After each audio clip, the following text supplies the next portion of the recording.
Be me, Kai, senior consultant at a mid-sized but pretty successful firm. Jobs what you'd expect. High pressure, long hours, but good pay and interesting problems to solve. Our department is the core of the company, the one that brings in the big clients. The work is pure meritocracy. You're good at what you do. You're respected. You're not, you're gone. No room for drama, no time for nonsense. We're a well-oiled machine. My immediate team is small but sharp. There's Emmett. He's been with the firm since it was founded in a garage. He's seen it all, done it all. Doesn't say much, but when he does, everyone listens. He has this sixth sense for sniffing out a bad business decision from a mile away. Then there's Yosef. He's a young guy, barely out of his 20s, but he's a wizard with data. Give him a chaotic spreadsheet and a vague goal, and he'll come back in an hour with a model that tells you things you didn't even know you should be asking. Quiet, intense, and always 5 steps ahead. The rest of the guys are similar, competent, professional, zero fluff. We work, we solve problems, we go home. It's a good system. It works.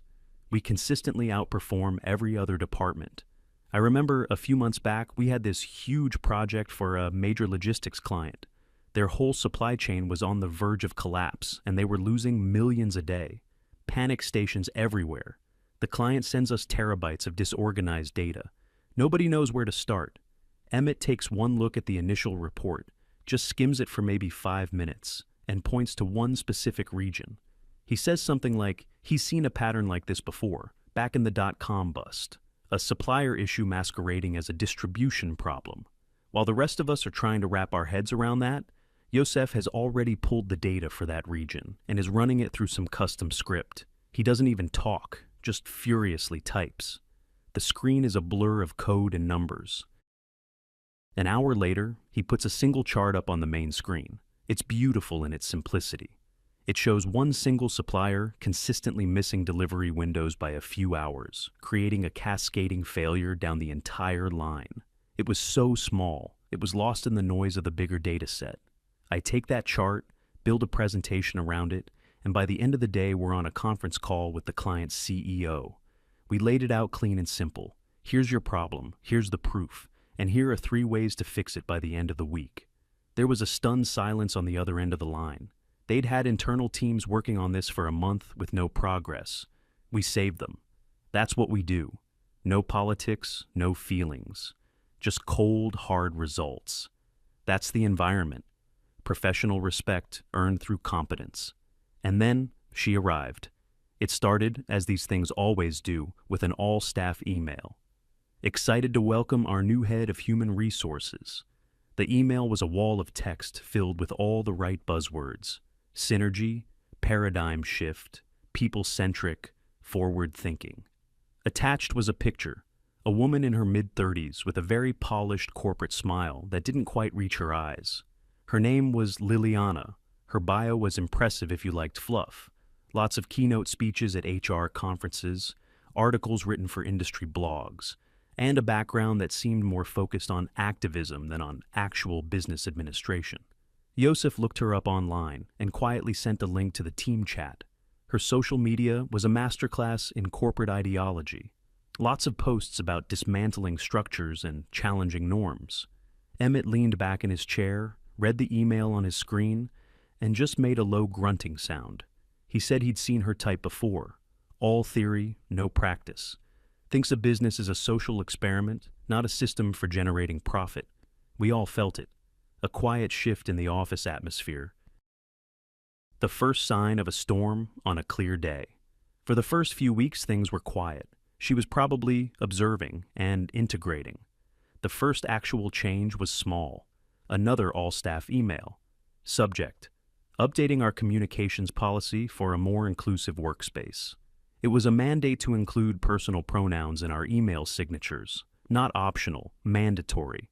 It was a minor annoyance, but everyone just did it. It wasn't a hill worth dying on, just another piece of corporate procedure. I added mine, sent a test email, and forgot about it. But it was a sign, a test of compliance. Next came the office decor. One Monday morning, we walked in, and the portraits of the company's founders were gone from the main lobby. They were old guys, sure, but they built this place from nothing. Their pictures were a part of the company's identity. In their place were generic, soulless pieces of abstract art, splashes of color on a white canvas, the kind of thing you buy in bulk to fill empty wall space.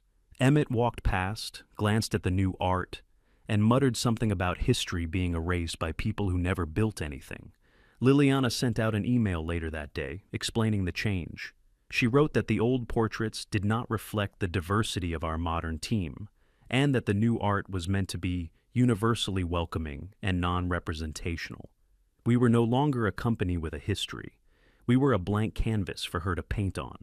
Then the educational materials started arriving in our inboxes. At first, it was a weekly newsletter from the HR department. It was full of links to articles and videos. Understanding Your Privilege, a guide to recognizing microaggressions. Why meritocracy can be a harmful myth. Each one was a subtle attack on the very principles our department, and the company as a whole, was built on. I'd just delete them, but the subject lines were impossible to ignore, a constant low-level hum of accusation. Some of the younger guys in other departments started talking about it by the coffee machine. A few were true believers, nodding along with every new email. Most just seemed confused and kept their heads down, not wanting to become a target. My team just ignored it. We had work to do. We were hitting our targets, keeping clients happy. This was all just background noise, or so we thought.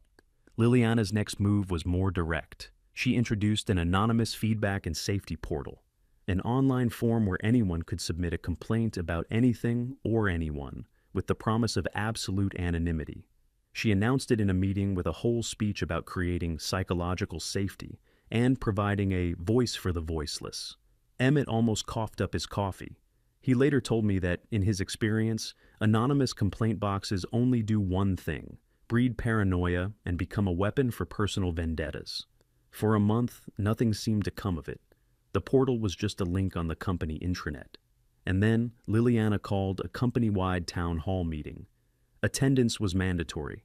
She stood at the front of the conference room with a presentation on the screen behind her. The first slide read, "Findings from our safety portal, a path forward." She proceeded to spend the next 20 minutes talking about the concerning feedback she had received. It was all incredibly vague. No specifics, no departments, no names. She spoke of a culture of fear, where some employees felt unheard or uncomfortable. She mentioned that some team dynamics were perceived as exclusionary and that a dominant culture was making it hard for others to contribute. The whole time she was talking, she kept glancing over at our department. We were all sitting together. It wasn't subtle. We were the most successful team. We were a tight-knit unit. And we were all male. In her eyes, that made us the dominant culture. Yosef leaned over to me and whispered that without data, feedback is just gossip. He asked where the metrics were, the specific examples. But this wasn't about data, it was about narrative. Liliana concluded her presentation with a promise.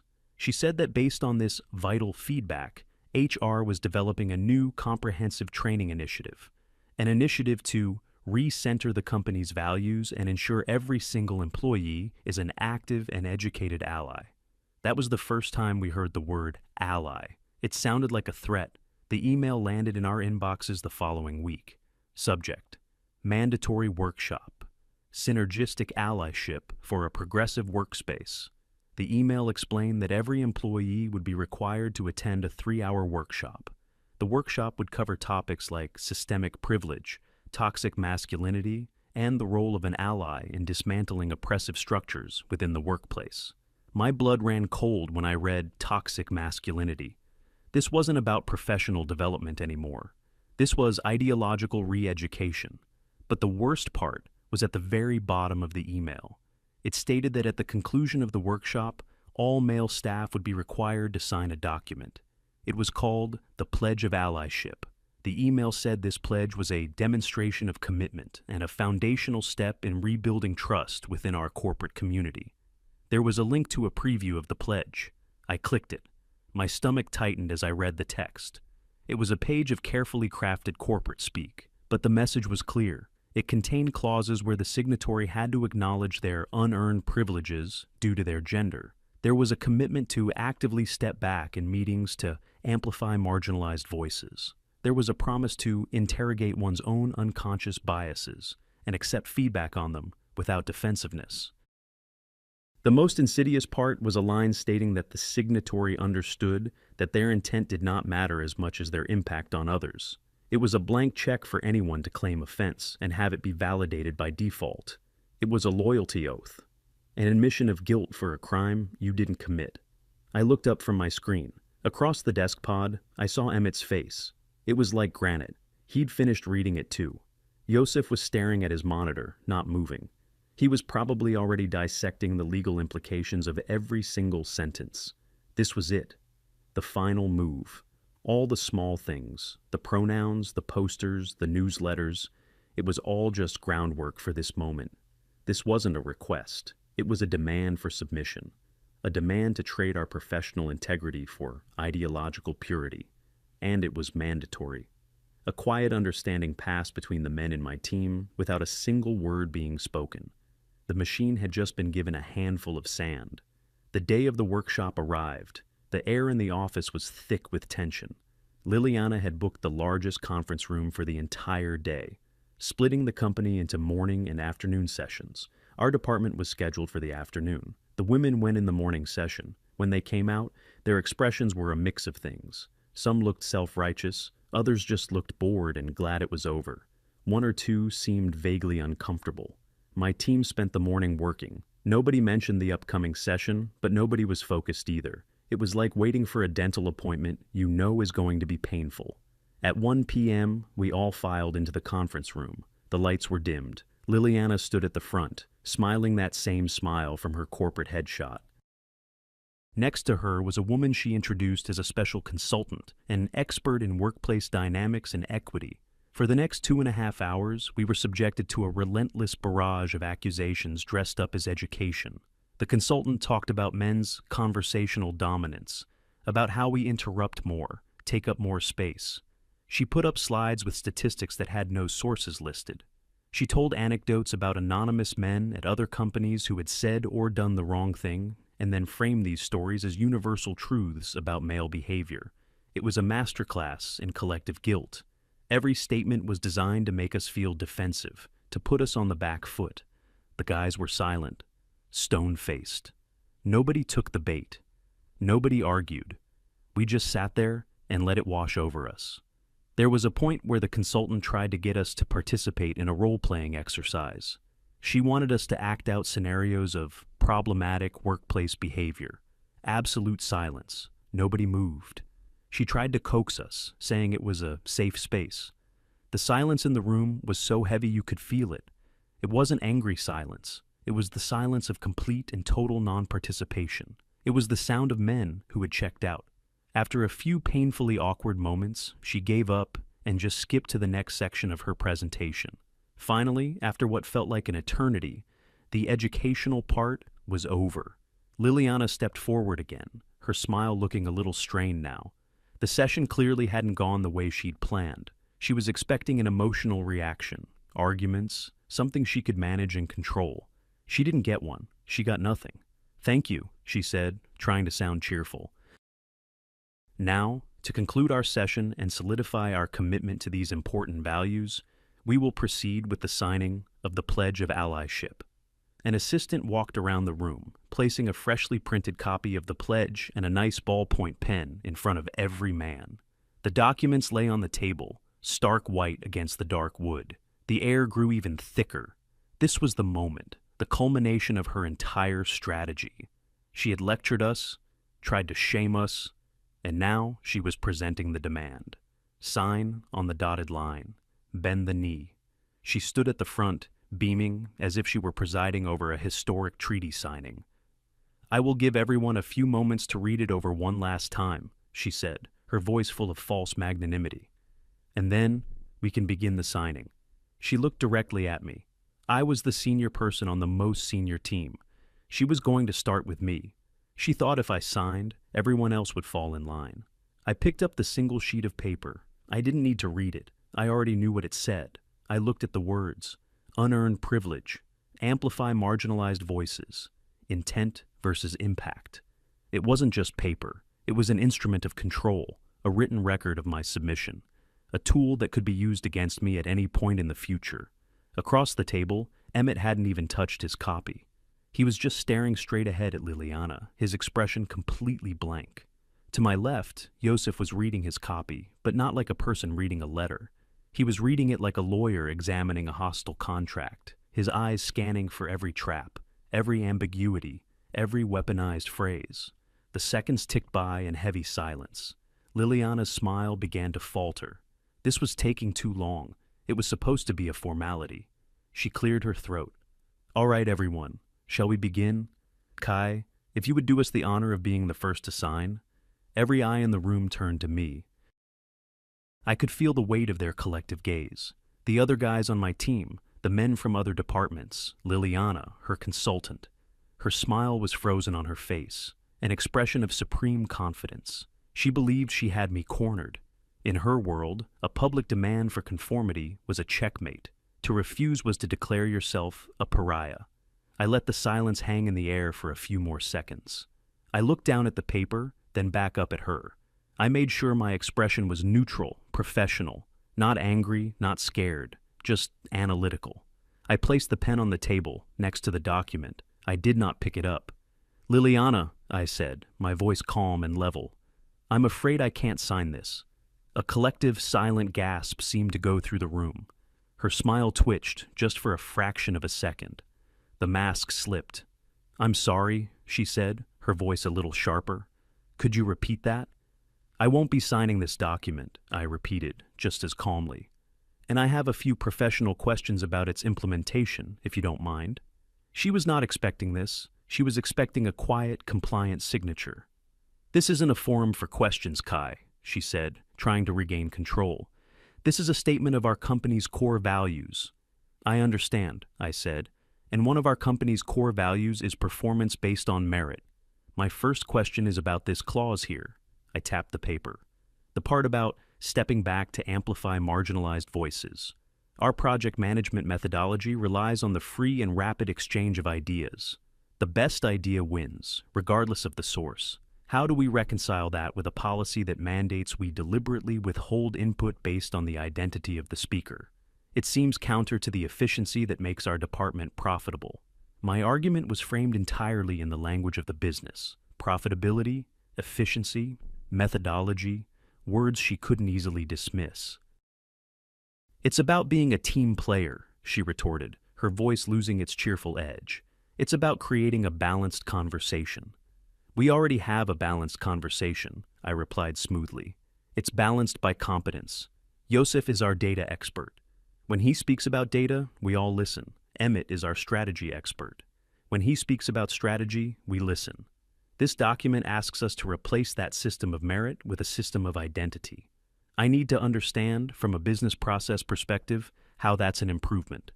She stared at me, her eyes narrowing. She was realizing this wasn't an emotional outburst. It was a calculated professional challenge. Before she could formulate a response, Yosef cleared his throat. He had been waiting for his moment. "If I may," he said, his voice quiet but clear, "I also have a concern, purely from a legal and compliance standpoint." Liliana's head snapped towards him. "And you are?"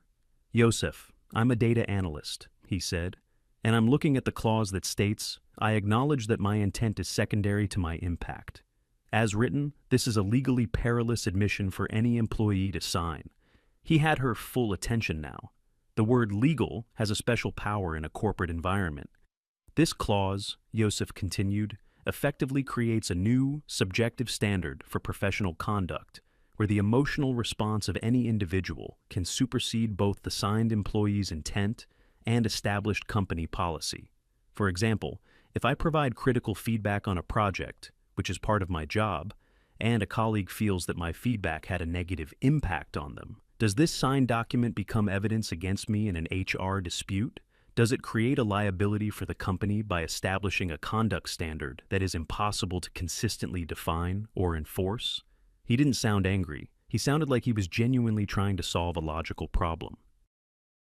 He had weaponized his analytical mind and aimed it directly at the flimsy legal framework of her pledge. Liliana was visibly flustered. "You're overthinking it," she snapped. "This is a document of goodwill, not a legal contract."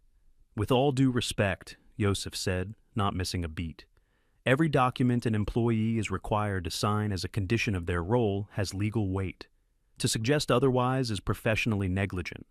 I cannot sign something that could put me or the company in a compromising legal position based on such vague and subjective language. Checkmate. He had used her own corporate buzzwords against her.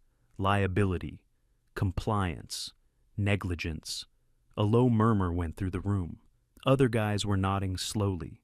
Yosef had given them a professional, logical reason to refuse. It wasn't about feelings. It was about risk. Liliana looked around the room, a desperate, almost pleading look in her eyes. She was losing the audience. She needed to shut this down. "This is ridiculous," she said, her voice rising. "This is about creating a better, more respectful workplace. It's about showing our female colleagues that we stand with them."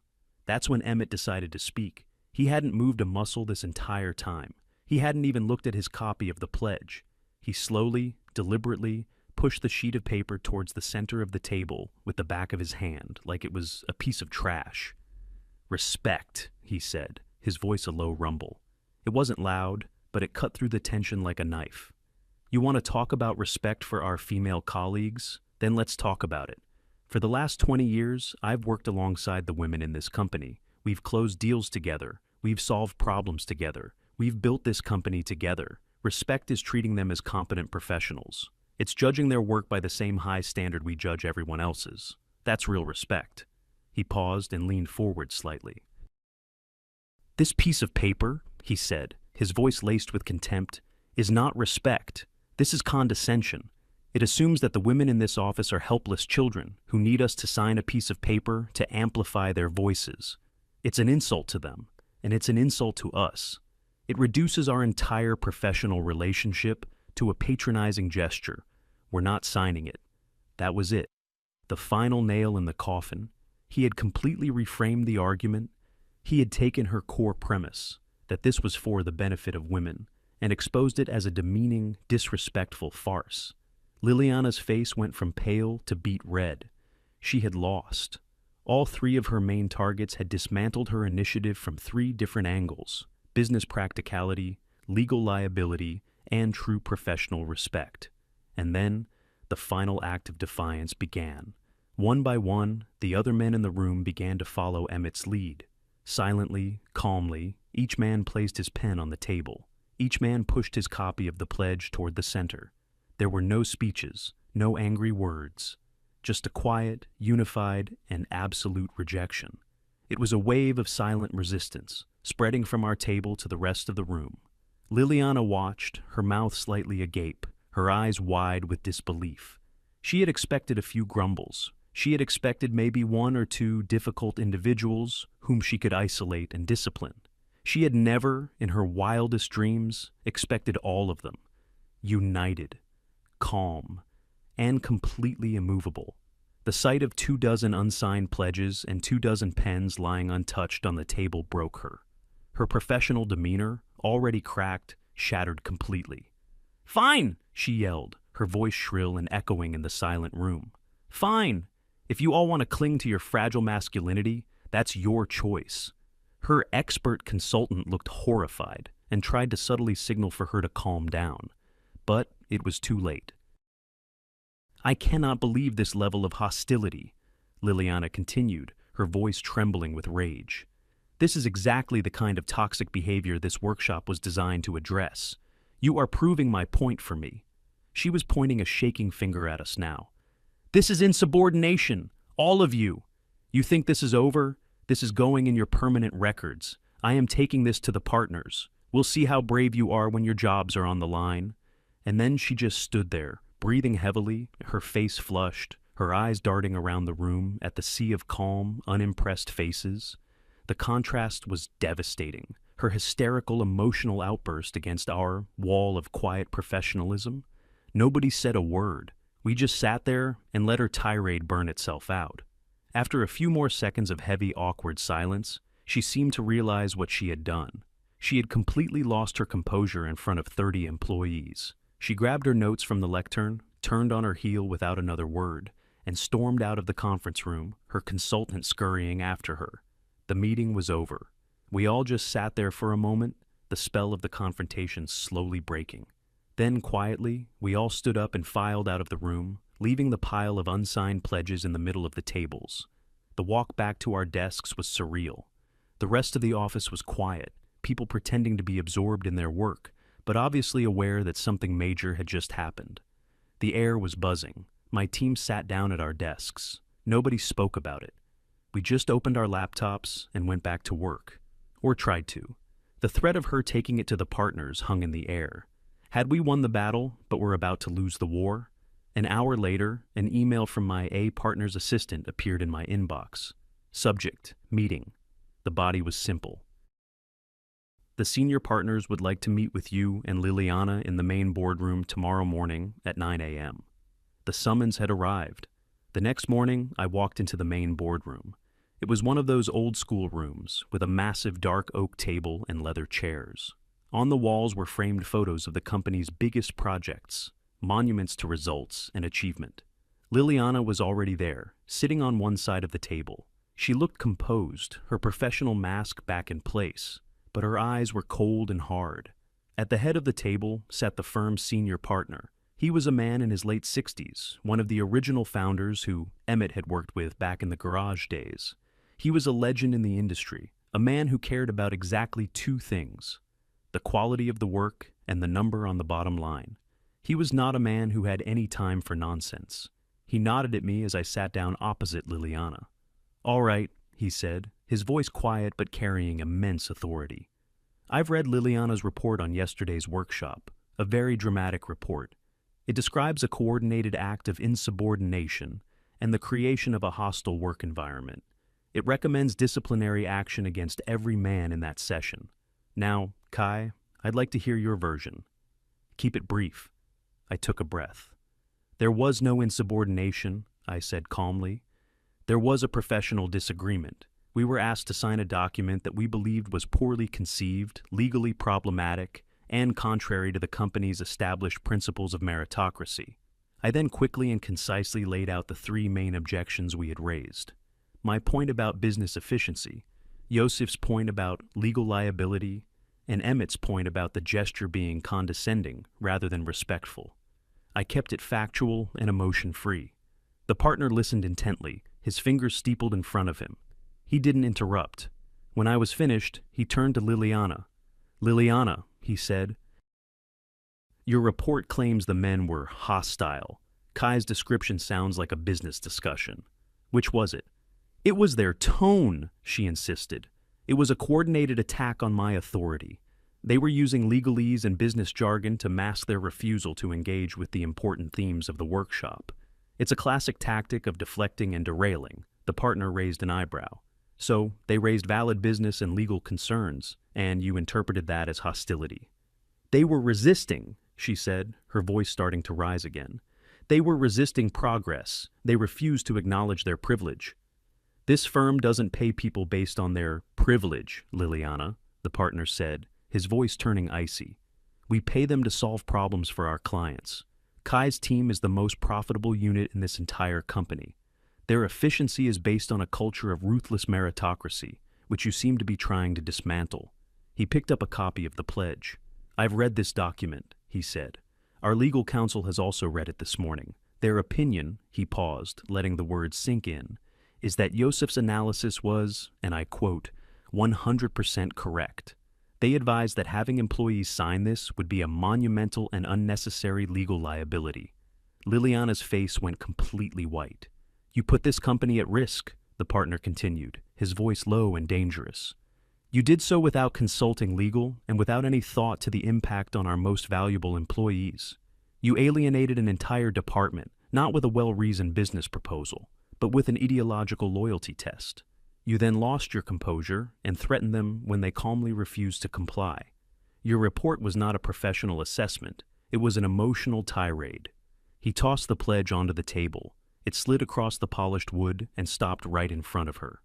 "Your synergistic allyship initiative is canceled. Effective immediately," he said with an air of finality. "You will retract your report and you will send an apology to the entire department for your unprofessional conduct. Your duties will, from now on, be restricted to payroll, benefits, and recruitment. You are to launch no new initiatives of any kind without my explicit written approval. Am I understood?" Liliana just sat there, completely stunned, her mouth opening and closing, but no words coming out. She looked utterly defeated. She finally managed a small, choked nod. "Good," the partner said. He then looked at me. "Kai, thank you for your time, and thank your team for their professionalism and their commitment to the company's best interests. Now, get back to work." I stood up, nodded to the partner, and walked out of the boardroom, leaving Liliana sitting there alone with the useless pledge. An hour later, a short email from her arrived. It was a stilted formal apology for any miscommunication during the workshop. The pledge was never mentioned again. Liliana became a ghost in the office. We'd see her in the hallways, and she would immediately stare at the floor and walk faster. Her authority was gone. She was just a functionary, a name on the HR masthead. Nothing changed for us. We just kept working. We hit our Q3 targets. We landed a new client. The machine kept running, smoothly and efficiently. A few weeks after the incident, Emmett, Yosef, and I found ourselves riding the elevator down together at the end of a long day. We stood in silence for a few floors. Then Emmett looked over at me and gave a single slow nod. A small, almost imperceptible smile touched the corner of his mouth. I nodded back. Yosef saw the exchange and nodded too. Nothing needed to be said. We hadn't fought aggression with aggression. We had fought ideology with logic. We had fought collective guilt with individual integrity. And we had done it together. We simply refused to sign. And in the end, that was enough.